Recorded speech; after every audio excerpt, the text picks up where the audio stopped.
The movie begins with a prologue about a wealthy man, Akanni Adoloju, who owns great wealth back in the olden days. He is so rich that people call him Owo, which means money. Sadly, despite his riches, livestock and wealth, he has a problem which continues to make him restless. A strange sickness has befallen him, and to find a cure, he embarks on a journey to a foreign land to meet Fijabi, the most powerful sorceress. Fijabi has at one time reported to have destroyed a whole village just by spitting in a calabash. That's how powerful she is. Owo gets to Fijabi, and after telling her he wants to remain young and live long, old-looking Fijabi told him that it's too late. His soul has been claimed by the spirits. However, there is hope for his sons. A rejuvenating ritual. She says the ritual must be carried out in the next 25 years. His sons must repeat the cycle of the ritual every 25 years. They will remain young forever, but they must present an innocent lady, a bride, to the Shagbadewe statue. She warned him to take caution and make sure a step is not missed and the cycle is not broken. She repeated this warning over and over and over and over again. Quick disclaimer, this recap is not meant to replace the movie, neither should it stop you from watching the full movie in its entirety. Also, note that this recap contains heavy spoilers. If you are new here, we will appreciate you subscribing to our channel. Please subscribe and turn on the notification icon. Hi, this is Sam. Welcome to the Film Village. Then we see one of the Shagbadewe ritual being carried out by the progenies of Owo. In a calabash on the ground, the image of a lady praying suddenly appears. Then we are taken to meet the lady as she prays in the morning before going to work. Her name is Busayo.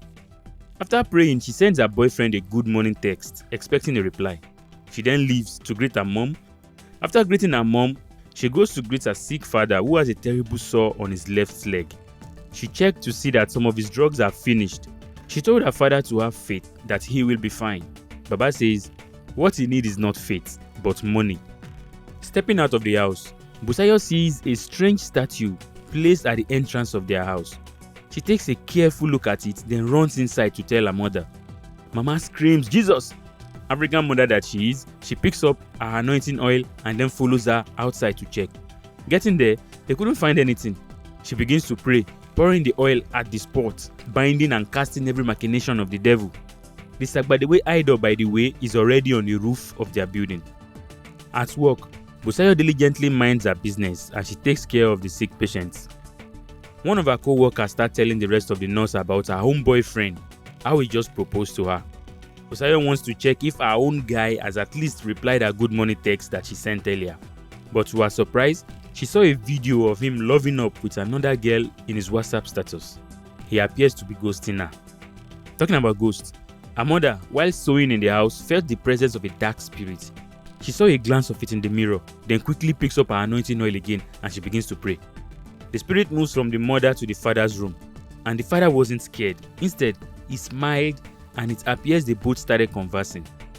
Bisola steals some drug for her father, and after closing, on her way home, her fiancé Lani picks her up with his car. He says he has big plans for them. He just joined crypto and this year he's going to marry Bisola. Bisola suspects Lani to be cheating with the lady she saw earlier on his status. She challenged him. He denied having nothing to do with her. When Bisola gets home, her mother tells her the house feels different. She says she feels the presence of another entity in the house. She gives Bisola a small bottle of anointed oil. She claims that she has blessed it and made Bisola promise to always have it with her. Bisola promised. Later that night, we see Bisola at a restaurant waiting for Lani. He just stood her up. Waiting too long, the owner of the restaurant asked her to leave, that the table is for paying customers and she's taking up space. Suddenly, Lani walks in, started acting like he did nothing wrong. In anger, Bisola leaves him for the bathroom. After washing up in the restroom, we see the Shagbadewe idol right there in the bedroom also. Now she comes out of the bedroom, the waiter pulls Bisola back and hinted her that she shouldn't trust Lani because he knows him very well and he comes to other restaurants with other girls. Bisola confronted him. He denies it again. Enough of all this, Bisola removes her engagement ring and throws it at Lani, leaving him by himself. She wept. Sorry, Bisola. Yeah. Some men can be very, very, except me. Except me. So, anyway, let's move on. Bisola tells her mom the following morning that Lanre is cheating and they have ended things. Her mother consoles her. She goes to greet her father, and while stepping close to the entrance, she overhears him talking to someone, saying she is engaged to someone. She enters, asks Baba. Her father says he is not talking to anyone. Actually, he was. She checked on his leg, and she was surprised to see that the leg is healing faster than before. Baba told her not to worry, that with Lanre gone, someone else will be coming soon. That night, Bisola goes online to search for guys. She finds one. They plan to meet the next day. The following day, his dressing, swag, and unkempt hair alone pisses her off. When he calls the waiter, finding the menu to be expensive, my guy says he did not even come to eat at all he wants is beer. Bisola jejely packs her bag and walks out. This won't work, she says. Now the next day at her workplace, her co-worker began gisting. Another nurse has been proposed to once again. Bisola continues to feel left out. The doctor came to meet Bisola, asking her to go tell a patient who is complaining of acute abdominal pain that he is being discharged because all tests and scans have shown no signs of nothing. When Bisola sees the patient, they begin to vibe. They exchange names, the chemistry begins to build. The other staff later told Bisola not to get her hopes up because the patient is totally out of her league.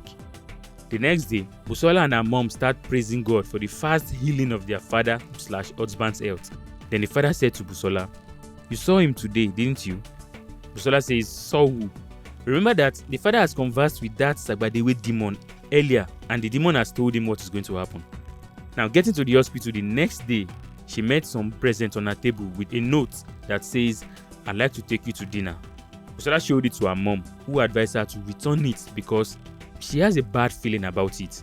She doesn't know him from anywhere, and getting such advances from only one meeting is not good. She says, "Return this thing," and the father replies at that moment, "Return what?" He then walks into the sitting room. They were very happy that he is now walking again. The father supports her to go on the date with the stranger. The mother says no, but the father insisted that he won't be a stranger anymore after meeting Bisola. He asked Bisola if she wishes to go. Desperate, Bisola says yes. Bisola then calls her friend to apologize for not trusting her in the past when she says Lanre had hitted on her. She requested for her help, then goes to meet her in the house. They begin talking about the new guy she just met and she needs a makeover before going on the date. Her friend touched her up and then sent her out to meet him, even teasing her that she should let him in if he knocks on the door, if you know what I mean. Bisola meets with him and the date was on a yacht. Excited, Bisola goes back to Jola, her friend, to narrate how perfect, in fact, movie-like the date was. The guy told Bisola that he pretended to be sick just to meet her at the hospital. He said it was all planned, and the first time that he saw her was on the social media app Woman Meet. Jola started asking for more detail. She pressured her until Bisola discloses to her that yes, he knocked on her door and she opened, if you know what I mean. Jola, who earlier advised her to let him in, now begins to playfully yabba that now wow, just one date and Kasala don boss. We know Kiki with her kickiness. That gege wala. Anyway, Bisola continues with the narration. She says she actually wasn't going to sleep with him, but at that moment, we were shown what transpired. Remember the necklace present the guy sent to her? Let me tell you, it was actually a charm to keep her submissive to his advances. When he tries to get down with her, Bisola's mother was at that same time praying fervently. In that moment, the charm lost its grip of Bisola and she became conscious. The demon then tells the father something. The father gets up, takes a stick and hits the mother on the head so she can stop praying. Then the charm got activated again. That was how the guy got total control of Bisola. He placed her on the bed and yes, he didn't sleep with her. Instead, the demon did. To Bisola, she actually thinks it was the guy. She said to Jola, "It was amazing." Jola started praying to have such a man too, but then noticed that the necklace is no longer on Bisola's neck. Where is it? She asked Bisola. Bisola could not remember. She says she must have misplaced it. Getting home, she met her mom in a pool of blood, while the father was on his bed sleeping. She rushed her to the hospital quick, where the doctor then disclosed that the blunt force trauma is serious and she is fortunate to be rushed to the hospital early. After a while, Bisola fell asleep while waiting for her mother. One time, she opens her eyes and faintly sees her father discussing something with the doctor. Then she falls asleep again, and the next time she wakes up, that guy was sitting beside her. She asked him what he really wants and why is he being nice to her. The guy said he loves her and really wants to help. He then tells her to leave the hospital because she's obviously tired and needs to rest. Bisola insists to see her mother first before leaving. She did and then followed the guy to his house. Now, entering their house, she saw her father already in the house, drinking and excited. "Dad, are you okay?" she asked. Baba says, "I have never felt better," and addresses the guy as, "How are you, my son?"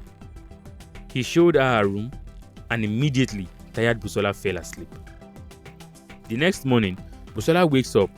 The guy asks her to go see her mother, and then she asks to see her father first, as usual. He said to her, her father had too much to drink the other night and probably still asleep. They will see him later when they get back.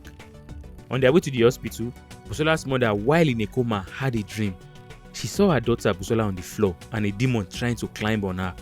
She runs to rescue her child in the dream, but then began convulsing, and before Bisola and the guy could enter the hospital, she died. They buried her. Then we see Bisola mourning her mother while staring at her picture, weeping bitterly. The guys entered and started consoling Bisola. Time passes and the couple got more intimate until he proposed one day and she said yes. One day, while on the way to meet with his family, he noticed that she's holding on to a small bottle.